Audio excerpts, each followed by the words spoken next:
साल 1996, तारीख 29 फरवरी यानी लीप ईयर वाला दिन, जब फरवरी एक दिन की छलांग लगाता है। क्रिकेट की दुनिया में ऐसी ही लंबी छलांग लगाने वाली थी एक नई टीम। जगह थी पुणे का नेहरू स्टेडियम। सामने थी 2 बार की वर्ल्ड चैंपियन क्लाइव लॉयड की वेस्ट इंडीज, वो टीम जिसके गेंदबाज गेंद नहीं आग का गोला फेंकते थे। Curtly Ambrose, Courtney walls, Ian bishop, नाम सुनकर ही बल्लेबाजों के पसीने छूट जाते थे। और उनके सामने कौन था?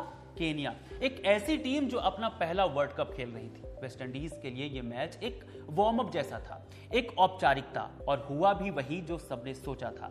केनिया पहले खेलने उतरी और 166 रन पर सिमट गई। स्टेडियम में बैठे लोग सोचने लगे मेन कोर्स तो अब शुरू होगा। ब्रायन लारा और रिची रिचर्ड जैसे दिग्गज जब बैटिंग करने आएंगे तो ये 166 रन तो शायद 20-25 ओवर में ही बन जाएं। मगर उस दिन कहानी में एक और जबरदस्त ट्विस्ट आया जब केनिया की तरफ से रजब अली और कप्तान मॉरिस आडुम्बे ने गेंद थामी तो सीन पलट गया। वेस्ट इंडीज के धुरंधर ताश के पत्तों की तरह ढहने लगे।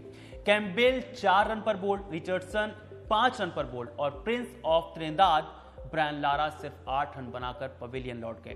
देखते ही देखते पूरी की पूरी वेस्ट इंडीज की टीम 93 रन पर ढेर हो गई। क्रिकेट की दुनिया में भूचाल आ गया था। एक बच्चा टीम ने वर्ल्ड चैंपियन को 73 रनों से धो डाला था। रातों रात केनिया क्रिकेट का पोस्टर बॉय बन गया। इस एक जीत ने उन्हें वनडे का दर्जा दिला दिया और यह कोई तुक्का नहीं था। इस टीम में दम था, इतना दम कि इन्होंने हमें यानी टीम इंडिया को भी 2 बार हराया। एक बार 1998 में ग्वालियर में घर में घुसकर 69 रनों से और दूसरी बार 2001 में साउथ अफ्रीका में 70 रनों से। ऐसा लग रहा था कि वर्ल्ड क्रिकेट को अपना नया चैंपियन मिलने वाला है, मगर यह उम्मीद बस उम्मीद ही रह गई। केनिया की टीम के साथ कुछ ऐसा हुआ कि वो धीरे धीरे गुमनामी के अंधेरे में खो गई। आज बस इतना ही याद किया जाता है कि भाई एक टीम हुआ करती थी केनिया की। तो हुआ क्या?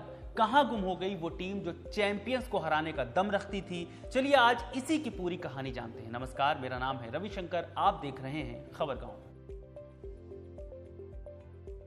केनिया में क्रिकेट की कहानी शुरू होती है 1880 के दशक में, जब अंग्रेज जहां भी जाते थे 2 चीजें अपने साथ जरूर ले जाते थे, अपनी हुकूमत और क्रिकेट। केनिया में भी यही हुआ। सितंबर 1896 में मुंबासा शहर में पहला मैच खेला गया, लेकिन उस जमाने का क्रिकेट आज जैसा नहीं था। वो बटा हुआ था। 3 तरह के लोग क्रिकेट खेलते थे। पहले यूरोपियन यानी गोरे साहब, दूसरे अफ्रीकन जो वहां के लोकल थे और तीसरे एशियन, बंटवारे से पहले वाले हिंदुस्तान के व्यापारी, गुजराती जो वहां जाकर बस गए थे। सालों तक वहां यूरोपियंस बनाम एशियंस की एक सालाना सीरीज होती थी जो केनिया के क्रिकेट कैलेंडर का सबसे बड़ा इवेंट माना जाता था। धीरे धीरे क्रिकेट का चस्का बढ़ा, छोटे छोटे क्लब बने, टूर्नामेंट होने लगे, लेकिन अभी भी केनिया की अपनी कोई एक पहचान नहीं थी। वो ईस्ट अफ्रीका नाम की एक टीम का हिस्सा हुआ करते थे जिसमें तंजानिया और युगांडा के खिलाड़ी भी होते थे।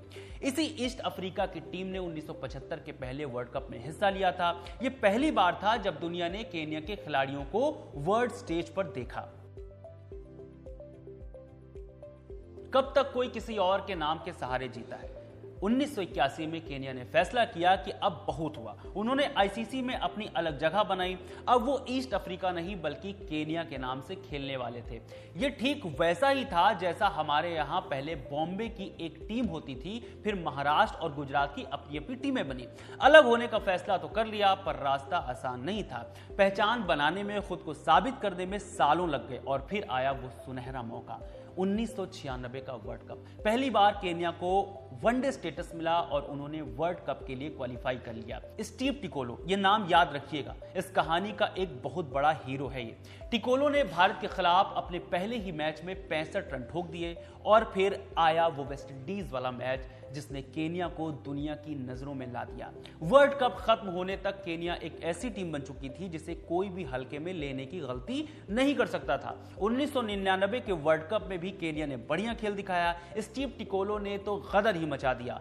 462 रन बनाए जिसमें 1 सेंचुरी और 4 हाफ सेंचुरी शामिल थी। 2002 में टिकोलो को टीम का कप्तान बना दिया गया। अब लग रहा था कि गाड़ी सही ट्रैक पर है। टीम के पास टैलेंट है, जुनून है और एक दमदार लीडर भी। और फिर आया वो साल जो केनिया के क्रिकेट इतिहास का सबसे बड़ा, सबसे यादगार साल बनने वाला था, साल 2003।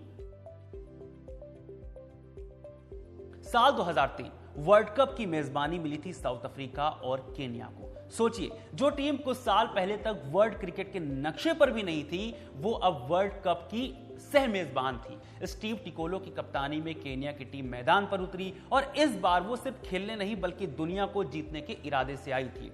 इस टूर्नामेंट में केन्या ने जो किया वो किसी परी कथा से कम नहीं था। श्रीलंका, बांग्लादेश, जिम्बाब्वे जैसी स्थापित टीमों को एक एक करके हराया। न्यूजीलैंड ने तो केन्या में खेलने से ही मना कर दिया, तो केन्या को वॉकओवर मिल गया। किस्मत भी बहादुरों का साथ दे रही थी और देखते ही देखते केन्या ने इतिहास रच दिया। वो वर्ल्ड कप के सेमीफाइनल में पहुंच चुकी थी। सेमीफाइनल में सामने कौन था? सौरभ गांगुली की टीम इंडिया। 20 मार्च 2003 डरबन का मैदान, पूरा हिंदुस्तान टीवी से चिपका हुआ था। एक तरफ अपनी टीम थी और दूसरी तरफ वो अंडरडॉग जिसकी कहानी ने सबका दिल जीत लिया था।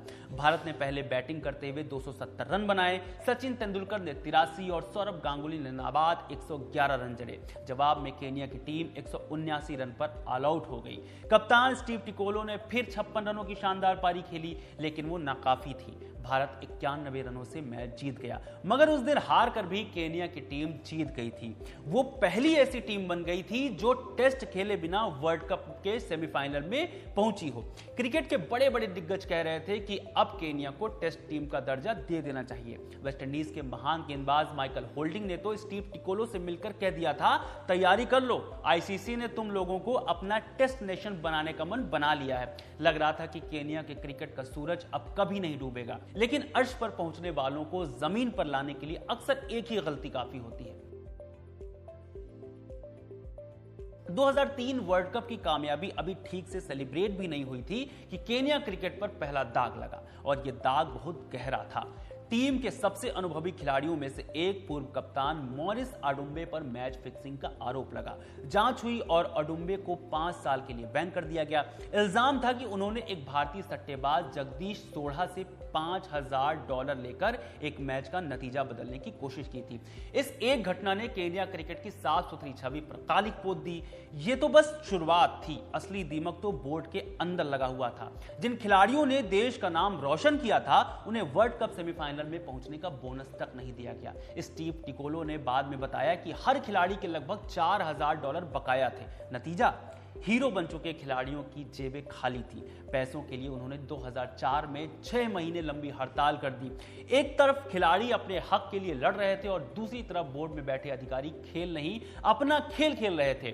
बोर्ड पर भ्रष्टाचार के गंभीर आरोप लगे। कहा गया कि बोर्ड के मेंबर अपने पर्सनल बिजनेस को फायदा पहुंचाने के लिए अपने पदों का इस्तेमाल कर रहे हैं। आईसीसी ने भी जब देखा कि यहां तो पैसों का खुला गमन हो रहा है, तो उन्होंने फंडिंग का नल ही बंद कर दिया। बोर्ड पर लाखों डॉलर का कर्ज चढ़ गया। टीम के पास कोई स्पॉन्सर नहीं बचा। जो टीम कल तक वर्ल्ड चैंपियन बनने का सपना देख रही थी, वो अब पाई पाई को मोहताज हो गई। खिलाड़ियों और बोर्ड के बीच की लड़ाई इतनी बढ़ गई कि 2010 में इंग्लैंड के दौरे से ठीक पहले खिलाड़ियों ने जाने से ही मना कर दिया। क्रिकेट केन्या को $50,000 का नुकसान हुआ, और मजे की बात यह थी कि खिलाड़ियों की तरफ से जो लोग बात कर रहे थे, उनमें अडुम्बे और टिकोलो जैसे वो दिग्गज थे जो अब टीम का हिस्सा भी नहीं थे। पूरा सिस्टम मजाक बनकर रह गया था। जब घर के अंदर ही इतनी लड़ाई हो तो मैदान पर आप क्या ही लड़ेंगे। टीम का प्रदर्शन गिरता गया, नए खिलाड़ी आ नहीं रहे थे और पुराने दिग्गजों को मजबूरी में वापस बुलाना पड़ रहा था। 2013 में 42 साल के स्टीव टिकोलो को फिर से टीम में बुलाया गया। ये इस बात का सबूत था कि केन्या की क्रिकेट की नई फौज तैयार नहीं हो पाई। और फिर आया साल 2014। न्यूजीलैंड में वर्ल्ड कप क्वालिफायर चल रहा था। स्कॉटलैंड के खिलाफ एक मैच में हार के साथ ही केन्या क्रिकेट के ताबूत में आखिरी कील ठोक दी गई। 18 साल पहले जो ओडीआई स्टेटस उन्होंने वर्ल्ड चैंपियन को हराकर कमाया था, वो उनसे छिन गया। आज केन्या की team ICC world cricket league के डिवीजन 3 में खेलती है।